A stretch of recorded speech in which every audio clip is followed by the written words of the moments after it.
Hi everyone, Leslie here from the U.S. Marshals Museum. Hope everyone's having a wonderful day.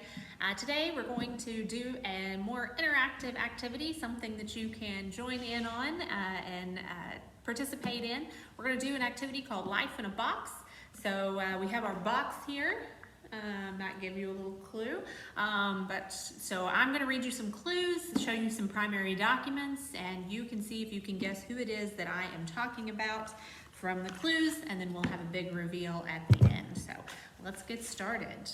We have clue number one. If you want, as we go, you can leave your guesses in the comments about who it is that we're talking about. So clue number one.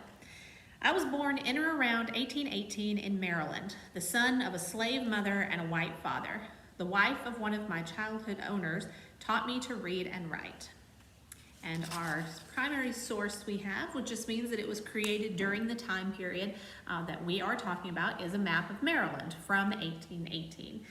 So we've got Maryland in the color, we've got Pennsylvania in north to their north, Delaware, and Virginia, the surrounding states. Clue number two. I escaped slavery in 1838 by disguising myself as a sailor and acquiring forged papers provided by a free black seaman. So here our primary document is a sample sailor's documentation. This is from 1854, so fairly close to the time period that our mystery person would have acquired his. We can see from this one, it was from the District or Port of Philadelphia. It's got the person's name on it. It's also got a physical description.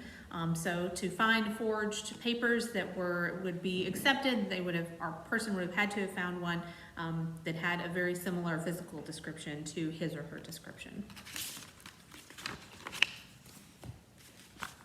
Clue number three.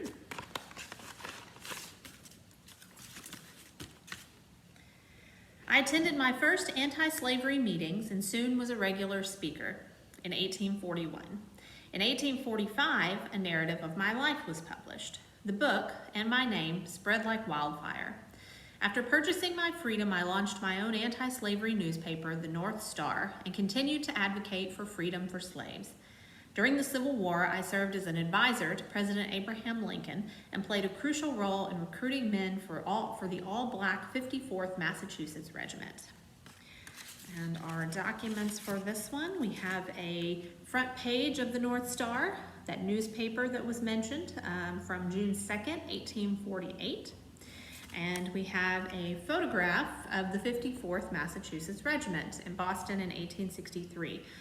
If you have seen the movie Glory, you might be familiar with the 54th Regiment, Massachusetts Regiment. That's what the movie is about. These all-black regiments were allowed to be created following the passage of the Emancipation Proclamation. Clue number four. My law enforcement career began in 1877 when I was appointed as police commissioner for the District of Columbia. Later that year, I was appointed U.S. Marshal for the District of Columbia by President Rutherford B. Hayes, the first African American selected for the office. And our photo is of President Hayes.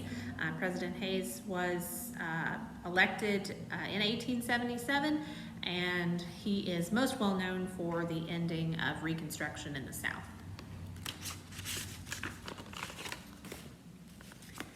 Clue number five, and our final clue. So if you haven't put those guesses in the comments, go ahead and do that. I died at Cedar Hill, my home in Washington, D.C. on February 20th, 1895. Cedar Hill is now a property of the National Park Service and is one of the only restored homes of a U.S. Marshal open to the public. And we have a photograph here of Cedar Hill. Cedar Hill is located in southeast Washington, D.C. It's a great place to visit. This photo was taken from the 1880s to the 1890s, so good chance that this was taken during the lifetime of our mystery person. Now for the big reveal. Last chance to leave those guesses. So if you think you know who it is, let's find out. Our mystery person is Frederick Douglass. well-known abolitionist, someone that many of us studied in school, well-known person in his country's history. As we learned from the clues, was a slave in his early life, escaped slavery, and went on to become a very well-known, very powerful, successful abolitionist. And also, as we learned in the clues, the first African-American to become a presidentially appointed U.S. Marshal. So a little fact about him that a lot of people don't know. So thank you for participating in our activity today, and I hope we see you back for future activities. Have a great day.